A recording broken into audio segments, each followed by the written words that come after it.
ಹಿಂದೂ ಸದಸ್ಯರಿದ್ದರೆ ಮುಜರಾಯಿ ನೋಡಲಿ.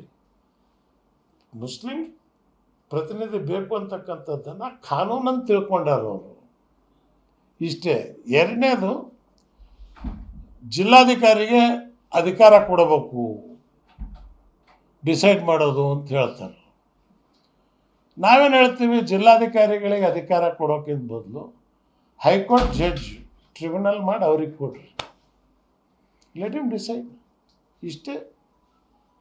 ಇನ್ನು ಇದರಿಂದಕ್ಕಿಂತ ಇನ್ನೇನು ಬಾಕಿದು, ಇನ್ನೇನು ಏನಾದ್ರು ವ್ಯತ್ಯಾಸ ಏನಿಲ್ಲ ಅಲ್ಲಿ. ಸರ್, ಈಗ ಜನಜಾಗೃತಿ ಅಭಿಯಾನ ಹಿಂದೂ ಸಮಾವೇಶ ಮಾಡ್ತಾರೆ ದಾವಣಗೆರೆಗಳು 25 ಲಕ್ಷ ಜನ ಸೇರಿಸಿ. ಯಾತಕ್ಕೆ? ಅದನ್ನೇ ಮಾದಾಯಿಗೆ ಮಾಡ್ರಿ, ಕಳಸಾ ಬಂಡೂರಿಗೆ ಮಾಡ್ರಿ. 4 ಲಕ್ಷ ಕರ್ನಾಟಕಕ್ಕೆ ಪಾಲು ಬರಬೇಕು, 2 ಲಕ್ಷ ಅದಕ್ಕೆ ಮಾಡ್ರಿ. ನಿಮ್ಮ ಬಾಯಿ ಕನ್ನಡ ಮಾತೆ, ಕನ್ನಡ ನಾಡು, ನಿಮ್ಮ ಬಾಯಿನೇ ಬರೋಲ್ಲ. ಒಲ್ಲ ಬರೀ ಸಾವಿರ ಸಿಕ್ಕಿವೆ ನಾವು. ನಮ್ಮ್ಯಾಗ ಹಾಕಿ ಇಷ್ಟು ಲವ್ವಪ್ಪ ನಿಮಗೆ. ಇಷ್ಟು ದಿವಸ ರಾಮ ಮಂದಿರ ಅಂತ ಹೇಳಿದ್ರಿ, ಆಮೇಲೆ ಗೋಹತ್ಯೆ ಅಂತ ಹೇಳಿದ್ರಿ, ಆಮೇಲೆ ಹಿಜಾಬ್ ಆಯಿತು, ಈಗ ಜುಲಾಬ ಶುರು ಆಗ್ಯದ ಇವರಿಗೆ. ಈಗ ವಕ್ಫ್ ಹಿಡ್ಕೊಂಡು, ವಕ್ಫಲ್ಲಿ ಇದೇನು ಹೋಗ್ಲಿ, ಒಂದು ವೇದಿಕೆಗೆ ಬಂದು ಆರ್ಗ್ಯೂ ಮಾಡ್ರಿ. ಎಲ್ಲಿ ನಿಮಗೆ ವಕ್ಫಿಂದ ಏನು, ನೀವು ವಕ್ಫಲ್ಲಿ ಏನು ಬಯಸ್ತೀರಿ ನೀವು?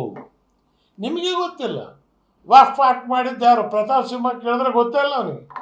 ಯಾವುದಾದ್ರೂ ಭೂಮಿ ಹೋಗಿದ್ದು ನಮ್ದು ವಕ್ಫ್ ಅಂದ್ರೆ ಅದು ಅವ್ರದ್ದು ಆಗ್ಬಿಡುತ್ತೆ. ಅಯ್ಯೋ ಹುಚ್ಚಿಕೊಂಡೇದೆ.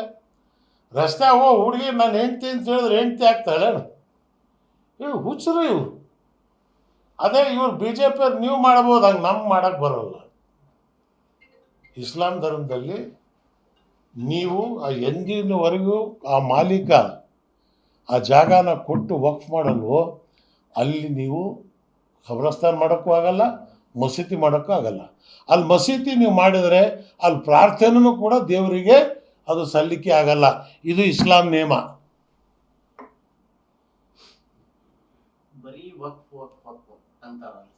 ಆಕ್ಚುಲಿ ಏನ್ ಸರ್, ಈಗ ಅವ್ರು ಏನ್ ಹೇಳ್ತಾರ, ಫಸ್ಟ್ 1 ಲಕ್ಷ 11,000 ಎಕರೆ ಇತ್ತು ಭೂಮಿ, ಈಗ ಅವ್ರು 7 ಲಕ್ಷ 8 ಲಕ್ಷ 9 ಲಕ್ಷ. ಯಾರು ಹೇಳ್ಯಾರ? ಆಕಾಶದಾಗ 36,47,250 ನಕ್ಷತ್ರ ಅದಾವ. ಯಾವನ್ ಎಣಿಸ್ಕೊಂಡು ಬರಕ್ಕೆ ಹೋಗ್ಯಾನ? ನೀವು ಕೂತ್ಕೊಳ್ರಿ, ನೀವು ಚೀಫ್ ಸೆಕ್ರೆಟರಿ ಹತ್ರಕ್ಕೆ ಹೋಗ್ರಿ, ಕೇಳ್ರಿ. ಇಲ್ಲ ವಕ್ಫಿಗೆ ಹೋಗಿ ಕೇಳ್ರಿ. 7 ಲಕ್ಷ ಎಕರೆ ನಾವೇ ಹೇಳ್ತಾ ಇಲ್ಲ ಅಷ್ಟಿದೆ ಅಂತೇಳಿ. 1 ಲಕ್ಷ ಇದೆ ಅಂತೇಳಿ ಹೇಳಿದ್ವಿ. ಈಗ 70,000ಕ್ಕೆ ಬಂದದ ಅದು. ಅದ್ರಾಗೇನು ಮೆಜಾರಿಟಿ ಸಾಬ್ರೆ ಮಾಡ್ತದಾರ ಆ ಭೂಮಿನ. ಆ ರೈತರು ಈಗೇನು ಬಿಜಾಪುರದಾಗ ಇವ್ರು ಹೋಗಲ್ಲಿ ದಾಂಧಲೆ ಮಾಡಿದ್ರು, ಅಲ್ಲಿ 70% ಸಾಬ್ರೆ ಅದಾರ. ಅದ್ರಾಗ ಅವರೇ ಆ ಜಮೀನ್ ಮ್ಯಾಗ ಕೂತಾರ. ಅಂದ್ರೆ ಈ ಹೋರಾಟದ ಹೆಸರಲ್ಲಿ ಬೇರೆ ತರದ ಬೇರೆ ಜನರ ದಿಕ್ಕನ್ನ ತಪ್ಪಿಸ್ತಾ ಇದ್ದಾರೆ. ಹೈಕಮಾಂಡನ್ನ, ಅಮಿತ್ ಶಾನ, ಮೋದಿನ ಒಲಿಸ್ಕೊಳ್ಳೋದಕ್ಕೆ ಹುಲಿ ಹಿಡಿಯೋಕ್ಕೆ ಕುರಿ ಕಟ್ತಿದ್ದಾರೆ, ಹುಲಿ ಶಿಕಾರಿ ಮಾಡೋಕ್ಕೆ. ಅಷ್ಟು ಅಲ್ಲದೇನೆ ಇದ್ರಾಗ ಏನೇನು ಇಲ್ಲ. ಈಗ ವಿಜೇಂದ್ರ ಸಣ್ಣ ಹುಡುಗ, ಅವನ ಅಧ್ಯಕ್ಷ ಸ್ಥಾನ ತ್ಯಾಗ ಮಾಡಲಿ ಅಂತ ಅವ್ರವ್ರೊಳಗ ಸರ್, ಅದು ಅವರು ತ್ಯಾಗ ಮಾಡ್ತಾರೋ ಬಿಡ್ತಾರೋ ಅದು ಅವ್ರಿಗೆ ಬಿಟ್ಟಿದ್ದು. ಈ 3 ಚುನಾವಣೆ ಅವ್ರು ಸೋತ ಮ್ಯಾಗ ಬೊಮ್ಮಾಯಿ ಎಂಥ ಸ್ಥಿತಿ. ಶಿಗ್ಗಾವದಾಗ ಸೋಲ್ಬೇಕು ಅಂದರೆ ಅದು ಏನು 15,000 ಯಾಸಿರ್ ಪಠಾಣ್ ಮ್ಯಾಗ ಜನ ತಿರಸ್ಕರಿಸ್ತಾರೆ. ಎಲ್ಲ ಸಮಾಜದ ಜನ ಅವ್ರಿಗೆ ತಿರಸ್ಕರಿಸಿದ್ದಾರೆ. ಕೊನೆಗೆ ಬೊಮ್ಮಾಯಿ ಅವ್ರು ಅಪ್ ಮಾಡಲಿಲ್ಲ, ಹಿಂದುತ್ವನೂ ಮಾಡಿ ನೋಡಿದ್ರು. ಯತ್ನಾಳಿಗೆ ಕರ್ಕೊಂಡೋಗಿ ನಡೀಲಿಲ್ಲ. ಚನ್ನಪಟ್ಟಣದಲ್ಲಂತೂ ಕುಮಾರಸ್ವಾಮಿಗೆ 30,000 ಅಡ್ರೆಸ್ ಇಲ್ದಂಗೆ ಕಳಿಸ್ಯಾರ.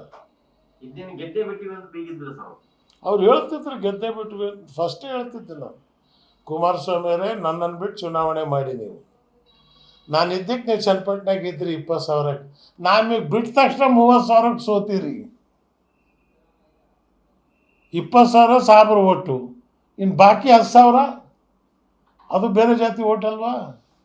ಸೊ ಹಾಗಾಗಿ ಏನು 19 ಸೀಟು ಜನತಾದಳ ಗೆಲ್ತು. ನಾನು ಅಧ್ಯಕ್ಷನಾಗಿದ್ದಕ್ಕೆ ಮುಸ್ಲಿಂ ಓಟಿಂದನೇ ಗೆದ್ದಿದ್ದು. ಟೆಸ್ಟ್ ಮಾಡ್ಸಂಗಿದ್ರೆ ಅವ್ರು ಎಲ್ಲರದ್ದು ರಾಜೀನಾಮೆ ಕೊಡಿಸಿ ಎಲೆಕ್ಷನ್ ಮಾಡಿಸ್ಲಿ.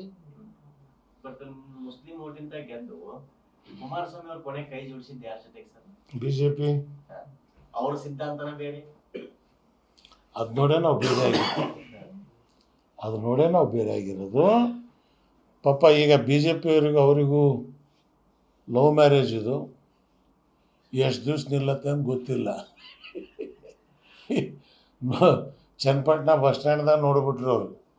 ಅಲ್ಲೇ ನಡೀಲಿಲ್ಲ ಆದಮೇಲೆ ಇನ್ನು ಕುಮಾರಸ್ವಾಮಿ ಬಿಜಾಪುರದಾಗ ನಡೆಯುತ್ತಾ, ಹುಬ್ಳ್ಯಾಗ ನಡೆಯುತ್ತಾ? ಊರಾಗೆ ನಿಮಗೆ ಅವಕಾಶ ಇಲ್ಲ ಅಂದಮೇಲೆ ಇನ್ನು ನೀವು ಹೊರಗಡೆ ಏನು ಮಾಡೋಕ್ಕೆ ಆಗಲ್ಲ. ಸೊ ಈ ಮುಂದೆ ನಾನು ಕೂಡ ಯೋಚನೆ ಮಾಡ್ತಾ ಇದ್ದೀನಿ, ರಾಜ್ಯ ಮಟ್ಟದಲ್ಲಿ ಒಂದು ತೃತೀಯ ರಂಗ ಲಾಸ್ಟ್ ಟೈಮ್ ಹೇಳಿದ್ರು ಕನ್ನಡ ನಾಡು, ಅದಕ್ಕೆ ಕಮಿಟಿ ಮಾಡಿದ್ದೀವಿ. 20 ಜನರ ಸಮಿತಿ ಸದಸ್ಯರು ಅವ್ರು ಕರಡು ತಯಾರು ಮಾಡ್ತಿದ್ದಾರೆ. ಕೋಡಿಹಳ್ಳಿ ಚಂದ್ರಶೇಖರು, ಕನ್ನಡ ಹಿತರಕ್ಷಣಾ ಸಮಿತಿ ನಾರಾಯಣಗೌಡರು, ಆಮೇಲೆ ಬಹುಜನ್ ಸಮಾಜ್ ಗೋಪಿನಾಥ್, ಮಾರ್ಸಂದ್ರ ಮುನಿಯಪ್ಪನವರು, ಮೋಹನ್ ಕುಮಾರ್ ಅವರು, ಎಲ್ಲ ಕನ್ನಡ ಸಂಘ ಸಂಸ್ಥೆಗಳು, ಸಾಹಿತಿಗಳು, ಬಸವತತ್ವ ಬಾಬಾ ಸಾಹೇಬ್ ಅಂಬೇಡ್ಕರಲ್ಲಿ ವಿಶ್ವಾಸ ಇರ್ತಕ್ಕಂಥವರ ಒಂದು ಸಂಘ ಕರ್ನಾಟಕದಲ್ಲಿ ಕಟ್ಟಬೇಕು ತೀರ್ಮಾನ ಮಾಡಿದ್ದಾರೆ. ಪೊಲಿಟಿಕಲ್ ಬೇಸ್ಡ್ ಆಗಬೇಕು ಅಂತ ನಮ್ಮ ಇಚ್ಛೆ. ಅದನ್ನೇ ಇದನ್ನು ಕನ್ವರ್ಟ್ ಮಾಡ್ತೀವಿ. ಸರ್, ಈಗ ಹಿಂದೆ ಸಮಾವೇಶ ಮಾಡ್ತಿದ್ದಾರೆ ಮತ್ತೆ ಸಿದ್ದರಾಮಯ್ಯ, ಹಾಂ, ಅಲ್ಲಿ ಕಾಂಗ್ರೆಸ್ನಲ್ಲೇ ಕೆಲವರು ಅಪಸ್ವರ ಎತ್ತಿದ್ದಾರೆ. ಅದನ್ನ ಬಗ್ಗೆ ನಾನು ಚರ್ಚೆ ಮಾಡೋಕ್ಕೆ ಹೋಗಲ್ಲ, ಅದು ಅವ್ರ ಪಾರ್ಟಿ ವಿಷಯ. ಸಿದ್ದರಾಮಯ್ಯನ ಶಕ್ತಿ ಸಿದ್ದರಾಮಯ್ಯನಿಗಿದೆ, ಶಿವಕುಮಾರಿಗೆ ಶಿವಕುಮಾರ್ ಶಕ್ತಿನಿದೆ. ಬಟ್ ಸರ್ಕಾರ ಇದೇ ರೀತಿ ನಡ್ಕೊಂಡು ಹೋದ್ರೆ ಮುಂದಿನ ಅಸೆಂಬ್ಲಿ ಚುನಾವಣೆಗೆ ಹಂಗಾಗ್ಬೋದು. ಗ್ಯಾರಂಟಿ ನ್ಯೂಸ್, ಸುದ್ದಿ ಖಚಿತ, ನ್ಯಾಯ ನಿಶ್ಚಿತ.